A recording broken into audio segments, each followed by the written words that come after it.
Bonjour, donc on se retrouve aujourd'hui pour une nouvelle vidéo sur l'Oracle Extension Antidote. Sur le 9e volet, il sera question de la matrice de modulation et de l'arpégiator. Alors, la matrice de modulation, c'est un élément vraiment déterminant car c'est ici qu'on va contrôler en fait tout sur tout. Le volume, le timbre, la hauteur, l'évolution du son en gros dans le temps. Son principe d'utilisation, il est très simple, on choisit une source de modulation, c'est-à-dire un paramètre qui va agir sur un autre, la destination. Ici, on choisit la source et la destination.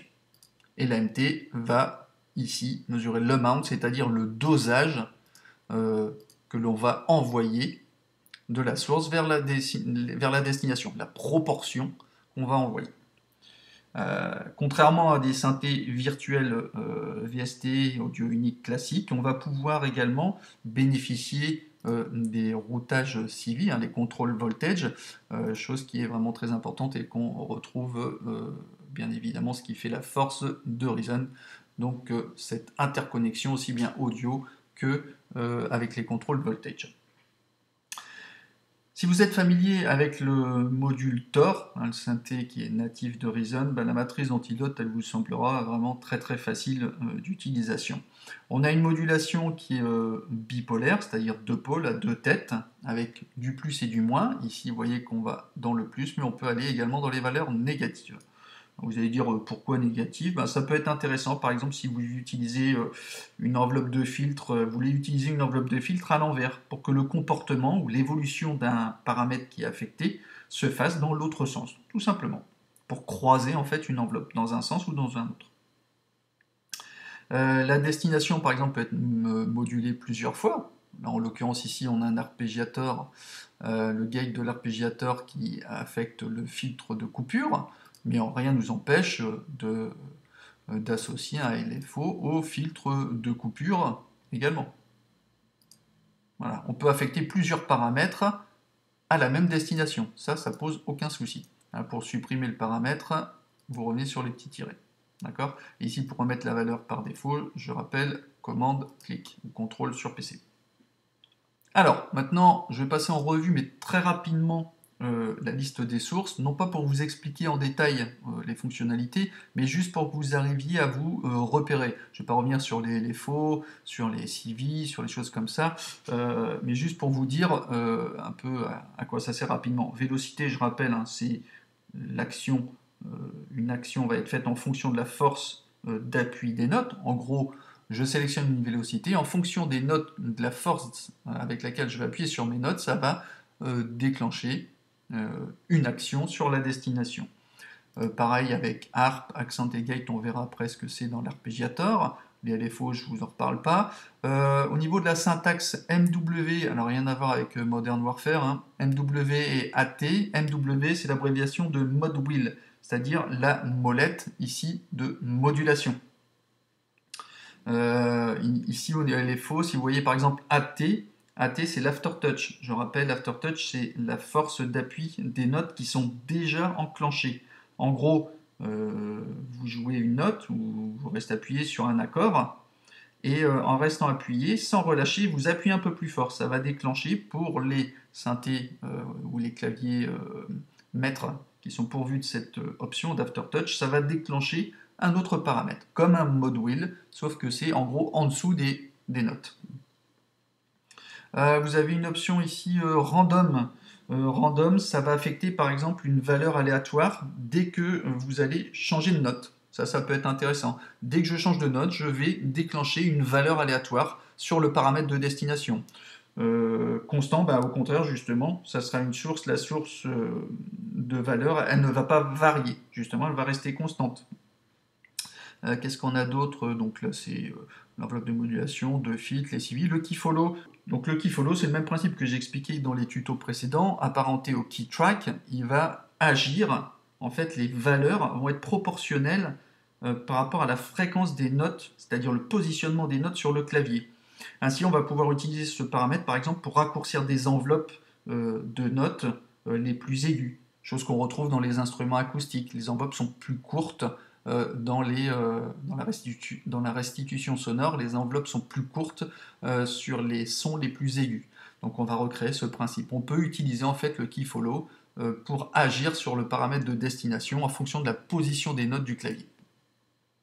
Bon, c'est à peu près tout hein, par rapport à ça. On peut donner un exemple, je sais pas, on va par exemple ici affecter un mode de la molette de modulation, ici, sur, je sais pas, par exemple sur le dry wet du phaser, par exemple. Hop, dry wet, alors le phaser ici, par famille, le dry wet. Donc, je vais mettre une amplitude au maximum. Vous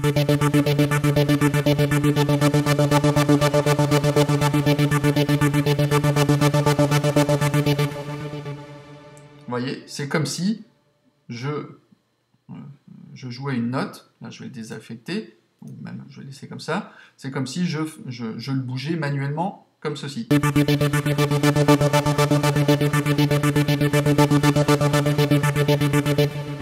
Sauf que là, je le fais avec la molette de modulation.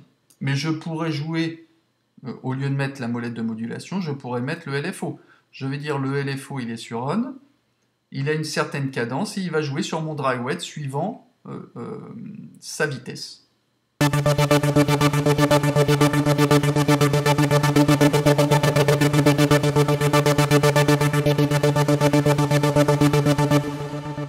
Là, au lieu de faire tourner un bouton, comme ceci, ou comme ceci, une molette, là, bah, il le fait tout seul, principe du LFO, avec sa périodicité, avec sa forme d'onde.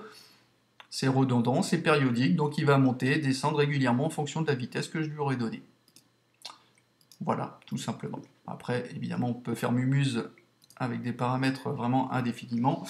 Donc là, on est limité à 5 sources avec 5 destinations, avec des options également ici, où on peut le faire directement du LFO, on peut agir sur des cibles également ici, hein, destination, la target c'est la cible, c'est pareil, et également ici avec l'enveloppe de modulation. Je le rappelle, mais ça on l'a vu déjà dans les tutos précédents. L'arpégiateur. Alors l'arpégiateur c'est quoi? Bah, c'est un module en fait qui génère des motifs, ce qu'on appelle des patterns mélodiques ou rythmiques, monophoniques, à partir des notes que l'on va jouer, des notes MIDI qu'on va jouer. En gros, on joue une note ou un accord, et une suite de notes sera jouée indéfiniment, tant qu'on maintient les notes jouées, appuyées. D'accord? Donc pour ça, on peut sélectionner plusieurs modes. En l'occurrence, le off, bah, il ne se passe rien, il n'y a pas d'arpégiateur. Je vais baisser un peu le son. Ici, on a up. Alors up, bah, toutes les notes jouées qui seront maintenues. Alors évidemment, il faut qu'il y ait plusieurs notes. S'il n'y en a qu'une, on ne va pas avoir une progression. Mais si par exemple on joue un accord,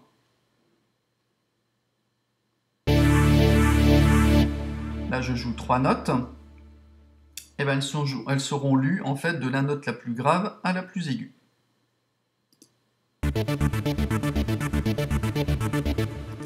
Le down, c'est l'inverse, de la plus aiguë à la plus grave. Up and down, ben, je vais du grave vers l'aigu et revient de l'aigu vers le grave, et ce, indéfiniment.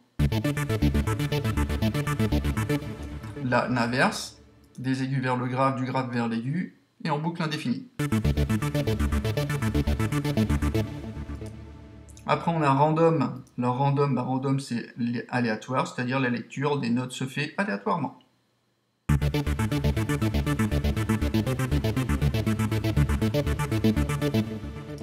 Et après, on a gate et accent. Alors, ça va générer, ça ne génère en fait pas de notes, mais ça va générer des interruptions.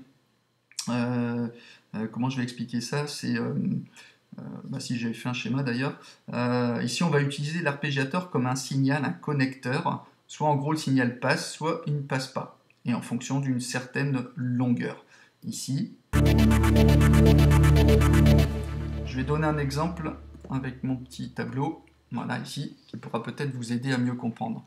Ici on a le mode gate et le mode accent. Alors le gate, dans le principe, vous avez une note, donc elle est entendue, elle est jouée. Et ici il n'y a pas de note, donc il n'y a pas de son qui sort. Et ici indéfiniment. Alors la différence entre le mode gate et accent, gate c'est abrupt, la coupure est abrupte. Ici, dans le mode accent,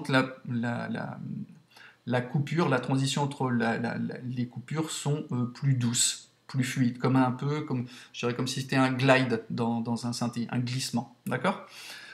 Ici, on a le bouton Gate, lui qui va déterminer la longueur. Là.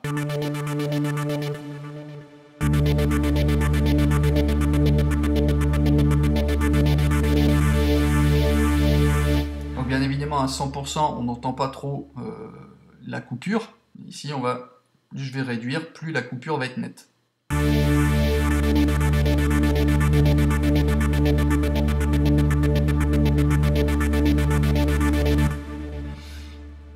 Donc ça c'est bon. Après au niveau du hold, bah, tout simplement c'est par exemple vous jouez 2 notes, vous êtes obligé de les maintenir. Là si j'active hold, eh ben, je joue mes notes et elles seront maintenues même si je les relâche de mon clavier. Ensuite, on a octave. Alors octave, par défaut, il est sur 1. Ça veut dire que la séquence jouera sur la même octave que les notes jouées qui sont maintenues. Si on change l'octave, les notes seront transposées en fonction de l'octave choisie, de 1 jusqu'à 4. Pat, pour le pattern. Alors on a, on va dire, 20 nuances de pattern, 20 modèles qui sont plus ou moins variés. La numéro 1 par défaut, elle génère des croches. Après, je vous laisse essayer les variantes. On a vraiment beaucoup de choses à disposition. Et pour terminer, ben, on a le rate ici. Ben, c'est tout simplement la vitesse de lecture des patterns, à la croche, au triolet. Après, c'est à vous de choisir ce qui vous conviendra le mieux. Bon ben, c'en est tout pour ce tuto sur la matrice de modulation, l'arpégiateur. Après, c'est à vous de faire des essais. On peut faire vraiment beaucoup de choses avec ce synthé virtuel. Et je vous donne rendez-vous donc pour le dernier tuto où on verra un peu comment, par des exemples, comment utiliser la face arrière de ce module. Allez, à bientôt. Ciao, ciao!